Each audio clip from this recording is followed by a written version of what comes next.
फलाह और कामयाबी दौलत और शोहरत में नहीं है, फलाह वो कामयाबी अल्लाह के रसूल की फरमान में है। और सरकार ने फरमाया कामयाबी गाय में है। आप नमाज अजान का तर्जुमा देखिए, क्या है अजान का तर्जुमा?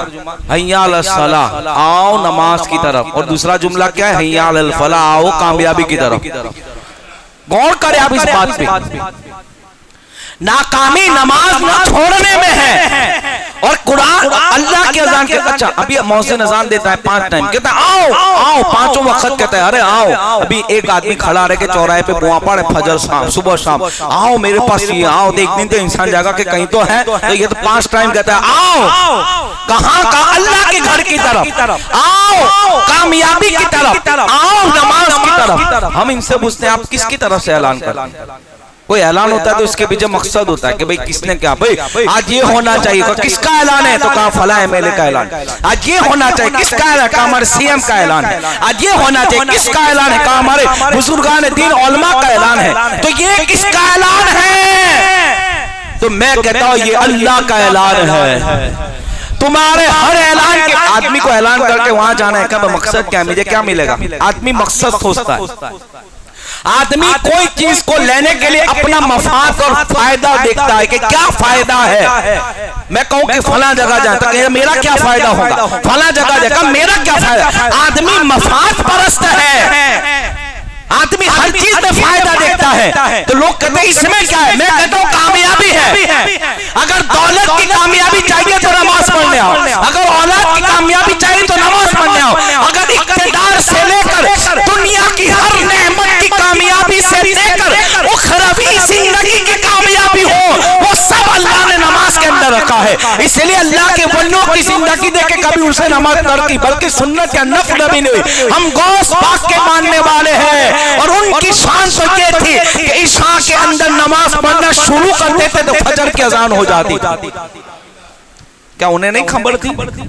उन्हें खबर थी कि कामयाबी इसी में है, कामयाबी इसी में है। तो लोग कहते भाई किसका ऐलान है? तो कहते हाँ फला का ऐलान है, फला का ऐलान है, फला का ऐलान है। तो मैं कहता हूँ ये किसका ऐलान है? अगर कोई पूछे तो हम कहते हैं ये अल्लाह का ऐलान है।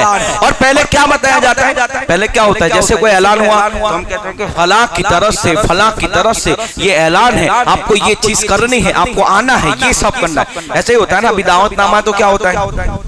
ऊपर नाम लिखा रहता है, फला की बेटी की शादी, फला की बेटी की शादी, आपको इनविटेशन कार्ड दिया जाता है, आप जरूर हमारे यहाँ तशरीफ लाए, है कि नहीं? अब अजान को देखिए, खाली अजान पे गौर करें, बहुत बड़ी बात। इसी पे हम गुफ्तगू खत्म कर देंगे। अजान शुरू कैसे होती है? ऐसा नहीं होता कि डायरेक्ट हैया अल सलाह। अगर कोई मौज़िन डायरेक्ट हैया अल सलाह कहता है भाई अजान देते नहीं आओ, चेंज करो। हैया अल सलाह डायरेक्ट नहीं है। पहले क्या था? अल्लाहु अकबर, अल्लाहु अकबर। का क्या? तो कहा अल्लाह सबसे बड़ा है। और कहा किसकी तरफ से ऐलान का? रब का ऐलान है। कहा रब, तो कहा अशहदु अल्ला इलाहा इल्लल्लाह, उसके सिवा कोई इबादत के लायक नहीं। और कहा वो कौन है? कहा अशहदु अन्ना मुहम्मदुर रसूलुल्लाह, वो मेरे महबूब का रब है। फिर कहा हैया अल सलाह, आओ कामयाबी की तरफ, आओ नमाज की तरफ, आओ कामयाबी की तरफ। अब ये 2 जुमले पे गौर करें कि कामयाबी इंसान के अल्लाह ने नमाज में रखी। गौसे पाक फरमाते हैं अगर आदमी नफल करे काम और फर्ज को छोड़े, सुने ये इनकी तालीमात। नफल में नियाज भी आ गई, नफल में जो कि फर्ज नहीं है ना नियाज, इनसे मोहब्बत अगर कोई आदमी नियाज नहीं भी करता ना गौसे पाक की, और भाई फतवाना लगाई कि कोई दूसरा तो नहीं बैठ गया। अल्लाह हम सब की ईमान की हिफाजत करे, लेकिन हक्कानियत की बात है गौस पाक। और मेरे पास आपके फरमान मोबाइल में है, किताब में आप फरमाते फराइज को छोड़ें और नफलों पे गौर करें, तवज्जो करें, उसके लिए हलाक हिमाकत है। गौस पाक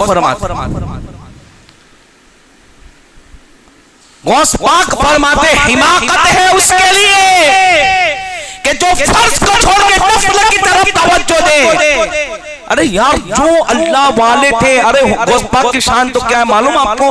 कहते कसमें दे दे के खिलाता है पिलाता है तुझे, प्यारा अल्लाह तेरा चाहने वाला तेरा, अगर वो ना खाए तो कुदरत के खा ले अल्लाह कहे मेरे हक की कसम अब्दुल कादिर खा ले और पी ले, उनकी इतनी बड़ी शान। और इबादतों का मामला ये था कि 15 साल तक एक खड़े होकर एक पैर पे पूरा कुरान मुकम्मल करते थे।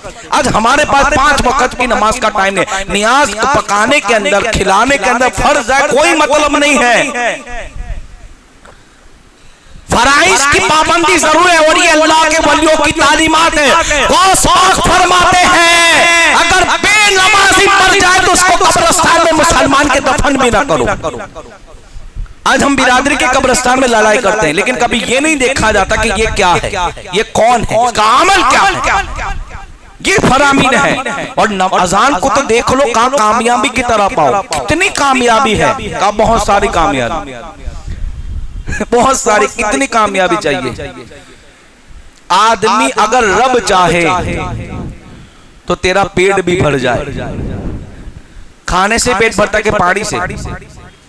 भाई सब बोलो, नहीं कंफर्म नहीं, आपको नहीं खबर। खाने से अभी मुझे बहुत भूख लगी, आपका पानी पी लो, प्यास बुझेगी, भूख मिटेगी। अगर मान लो बहुत भारी बहुत पी लिया तो थोड़ी देर मेरा पेट, मैं कहूंगा कि मैं रिलैक्स हुआ, लेकिन फिर भूख लगी। लेकिन रब चाहे तो फिर जमजम पियो तो भी भूख मिटती है। ये कुदरत है और कामयाबी अल्लाह ने इसी में रखे। मेरी इबादत में वो कामयाब हो जाओगे, तो फिर कहां हम तलाश करने जाए कामयाबी कहां मिलेगी।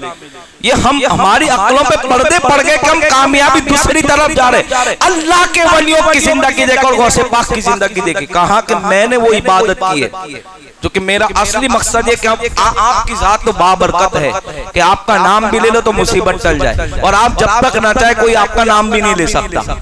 ये भी है, इतनी बड़ी शान है। लेकिन मामला क्या है, इबादतों का मामला। सुन्नियों मैं यही तो कह रहा हूं कि तेरे पास तो अच्छा मसलक, अच्छा मसलक, सच्चा मसलक, ईमान वाला मसलक तेरे पास है, तो तेरा तो हद ज्यादा बनता है कि तू नमाज पढ़, क्योंकि कबूलत अपनी है, ईमान नहीं, उसके पास कुछ नहीं। और ईमान क्या है? अला अला ईमान अलीमल्ला मोहब्बत अला, हदीस पाक में जिसके पास मोहब्बत वो ईमान है। क्या मोहब्बत का? इश्क़ रसूल, इश्क़ का कुव्वत इश्क़ रसूल जिसके पास है, फिर अगर वो इबादतों के जरिए मैदान में निकलता है तो वो अकेला खालिद बिन वलीद होता है, ईसाइयों के चक्के छोड़ाते नजर आता है। फिर वो सुल्तान सलाहुद्दीन अय्यूबी होता है, ईसाइयों की जो है गर्दनें उड़ाता नजर आता है। आखिर उनके पास क्या कुव्वत थी? तो हम कहते हैं हाँ, अल्लामा इकबाल कहते हैं कुव्वत इश्क़ से हर पस्त को पाला करते, इसमें मोहब्बत से उजाला करते। जिसके पास इश्क़ रसूल और तक़वे की दौलत होती है, फिर वो मैदान में निकलता है, पीछे नहीं देखता मेरे पास कौन है, बल्कि कुव्वत इश्क़ से दुश्मन के धक्के छुड़ाता नजर आता है। यही तो हकीकत है मुसलमानों कि तुम्हारे पास इश्क़ रसूल है लेकिन इबादतों का फुकदान है। तुम्हारे पास ईमान है लेकिन ईमान को मजबूत और संवारने वाला जो तकवा होना चाहिए वो हमारे पास नहीं है। और जब इश्क़ रसूल में डूबकर तुम इबादतों की तरफ आते हो तो अल्लाह तेरे दिल को भी रोशन करता है, तेरे चेहरों को भी रोशन करता है।